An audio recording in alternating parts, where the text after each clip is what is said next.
Elon, brother, it was only a few months ago that you were saying Donald Trump is in the Epstein files. Time to drop the really big bomb. Now you're sitting there on Joe Rogan's podcast, shamelessly glazing Donald Trump as if none of that ever happened, as if you guys didn't have a falling out, and as if you didn't accuse him of legitimately being a pedophile. I mean, that is clearly the implication here when you look at this clip. I mean, let's listen to Elon Musk talking about Donald Trump, and then somebody inserted Elon's old tweet on the right. This was not from the original episode, but just a side-by-side is important here, in my opinion. Some people still think, Trump is like the devil, basically. And I mean, I think Trump actually is not perfect, but he's not evil. Trump is not evil. I mean, no. I spent a lot of time with him, and he's a product of his time, but he's not evil. I mean, the context of this full clip makes it even worse. I want to play it, but how are you going to say that he's not evil after saying that he's in the Epstein files? The implication there is clear. And when Elon stutters and says, he's a product of his time, I think if you read between the lines there, he's saying that Donald Trump is like an 80s guy who doesn't understand power dynamics or power imbalances. This is something you commonly see with the way that he talks about women, for example. He can grab them because they let him do it. Or when he went on Howard Stern and said he walks into the dressing rooms of the beauty pageants that he owns. It's because the power dynamics there don't register to a sick man like him. He doesn't understand the power dynamics at play. Or if he does, he's abusing them and doesn't care. So that's what Elon Musk is running defense for. Donald Trump has repeatedly, throughout his entire career, used his power to hurt the most vulnerable or to abuse the most vulnerable. So is that what you mean by he's a product of his time? But when we look at the entire context here, sorry, I'm going off because this humiliation ritual from Elon Musk trying to grovel back to the Trump admin on his hands and knees after kind of being cut out, after kind of being cooked. I mean, just so you know, they're rerouting contracts that were supposed to go to SpaceX now to Blue Origin, which is Jeff Bezos' company. They're rerouting funds from Elon Musk to Jeff Bezos. Let's take a look at this full clip because the context makes it worse. Elon Musk complains that, the Biden admin wasn't exactly my friend, especially after I got Trump elected. Yeah, bro, of course they're not going to be your friend after you donated more to one candidate than anybody in global history has ever donated to one candidate or one party. Take a listen to this. Yeah, the Biden administration was not exactly my best friend. That's what I heard. Especially after I, helped Trump get elected. Which, I mean, some people still think, Trump is like the devil, basically. And I mean, I think Trump actually is not perfect, but he's not perfect. He just might be in the Epstein files. So once you hear the full context, he's like, the Biden admin really didn't like me. I mean, it could have been due to some controversial things you said a few years back. Whatever. Maybe some Democrats pushed Elon Musk too far out in like 2021, 2022 by not inviting him to the EV summit. You can make that argument. That's a different video. But the idea that Biden was wrong for disliking Elon because Elon directly got Trump elected is insane. Then he pivots to say, some people think Trump is the devil. My problem with Elon Musk helping Donald Trump is not because Trump is the devil or because Trump is evil. What a kindergarten way of looking at it. My problem is that the richest man on the planet is using his massive wealth to buy influence on the most transactional man on the planet, Donald Trump, like perhaps one of the most transactional leaders we've ever seen, the way he deals with these Middle Eastern countries in a pre-constitutional monarch king type way. He's a king who's getting gifts, receiving gifts, giving gifts to other countries. And Elon Musk identified that, used that to insidiously get power and then wield that power in awful ways. That's my problem. It's not because I think Trump is the devil and Democrats are God and I'm just a kindergartner who doesn't understand what's going on here. Come on, Elon Musk. But this is where the lies get a bit crazier. I mean, they can't get much crazier here. But Elon Musk tries to claim in this next video, he blows Joe Rogan's mind in this next video by saying that Democrats want to attract illegal immigrants to get voters, and that the only reason the government shutdown is happening is because Democrats want to give benefits to illegal immigrants. All of this is a lie. We can debunk this a lot more thoroughly after, but first of all, illegal immigrants cannot vote in elections. There is no evidence they are voting in elections en masse. Anytime they do, it gets flagged immediately and it's reported like nationwide. It is a highly, highly reported thing whenever it does happen on the off chance. So we would know if this was happening nationwide. Also, illegal immigrants don't have access to most of these benefits, like SNAP programs, like these things that are being cut that Elon Musk claims, and immigrants of all sorts pay into the system, so they increase revenue. We'll get to this after, but let's listen to what Elon has to say here. And really quickly, have you ever asked yourself, who's reading my email? Because with the current government's overreach, the NSA and FBI can legally monitor your messages and even buy your private data. It's true, look it up. That's why I use Proton Mail to send and receive messages.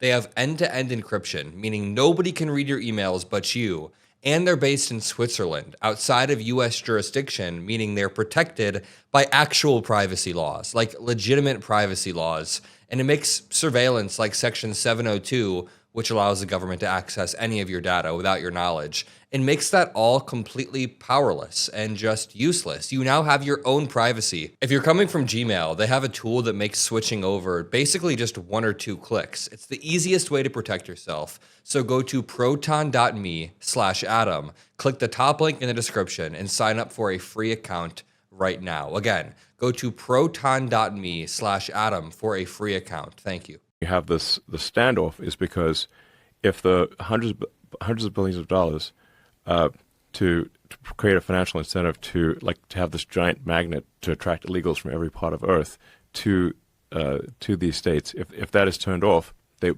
illegals will leave because they're no longer being paid to come to the United States and stay here. Wow.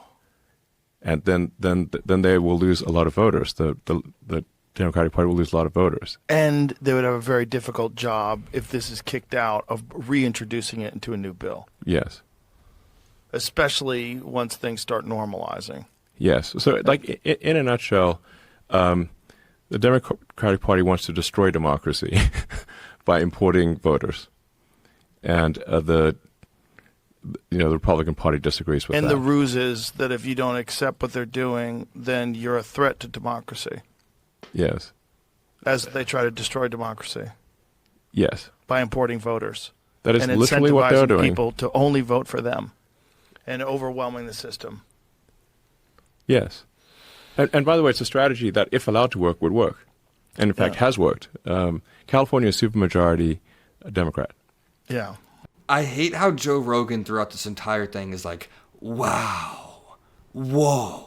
Like his mind is actually blown by the fact that Elon Musk is just lying to him. Let's run through this. First of all, it is federal criminal law that only citizens can vote in federal elections. Any exception to this is immediately flagged, caught, and as I said, turned into a national story. The reason why I'm pointing that out is because if this were happening at the rate that Elon Musk claims it were happening, we would have more evidence than just Elon Musk claiming that it's happening on Joe Rogan's podcast. You get what I'm saying here? Secondly, the risks are enormous for immigrants, illegal immigrants who can't vote, to try to vote. I mean, you can risk prison time or your entire family being completely cooked. It's not something that is happening en masse. The idea that hundreds of billions of dollars in benefits are going to illegal immigrants is just not true. I mean, it's partially true, but not in the way that Elon Musk claims. Children can attend public school. Some resources are allocated to that, but what, are we just not going to allow children to attend school?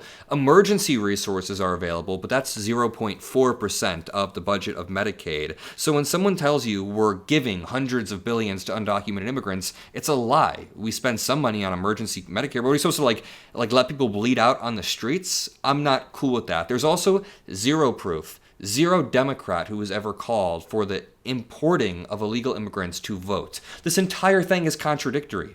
No Democrat has ever said that. Have people abused asylum laws? Sure, but no Democrat is trying to import people. If they were trying to import illegal immigrants can't even vote or receive these things. There is no statute allowing this. In fact, it is highly illegal. That's why it's frustrating that they go on there and they just lie. They just lie about this. I mean, okay, let's rage bait ourselves even more. Let's watch this clip of Joe Rogan saying that Hillary Clinton claimed there was a stolen election. then I'll debunk it. If you're wondering why I think it's so important to watch these Joe Rogan clips, it's because they've gotten millions and millions of views. Like this one, for example, let's see, this one got 1.4 million views.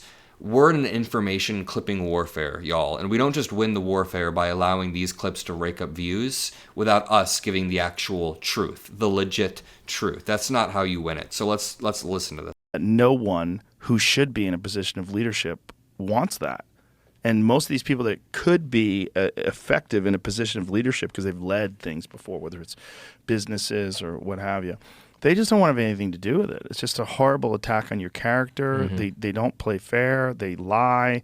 They'll get people to say things that aren't true. They'll concoct stories. They'll put things out there with the aid of the intelligence community, like the Russia collusion agenda, like that thing. And then they get all the media that's on the left on board, and then they just repeat this mantra over and over: Russia collusion, Russia collusion, and then they'll pretend that they didn't say that he never won the election. Right. They pretend that they didn't question the election. They'll pretend that Hillary Clinton didn't do multiple speeches where she said that the election was stolen. Yeah. He's not a legitimate president. Russia stole the election with no evidence. Yeah. But when he questions the election, it's a threat to democracy. Right. It's just so convenient. And we live in this bizarre news cycle where there's information is coming at you so fast, you kind of forget about what the thing you were mad about 2 days ago that could affect the rest of the country for decades. Right. And you're just on to the next. This claim is the one that pisses me off the most. Okay, let's just start with the downplaying of what Trump did. Trump did not, quote unquote, question the election. That is not what happened. Before the election even happened, Trump claimed it was going to be rigged.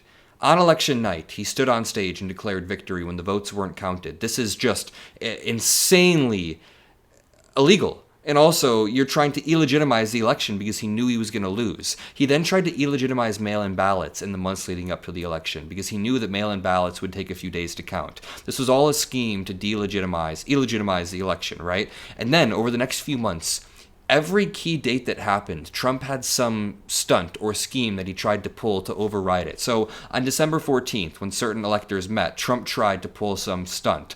As January 6th was coming up, Trump tried to call election officials like Raffensperger. It didn't work. On January 6th, we know what happened very clearly. It culminated into that. He continued to melt down and to this day is trying to rewrite history. Hillary Clinton said one time on stage, Trump is an illegitimate president, and then said something about Russia trying to influence social media.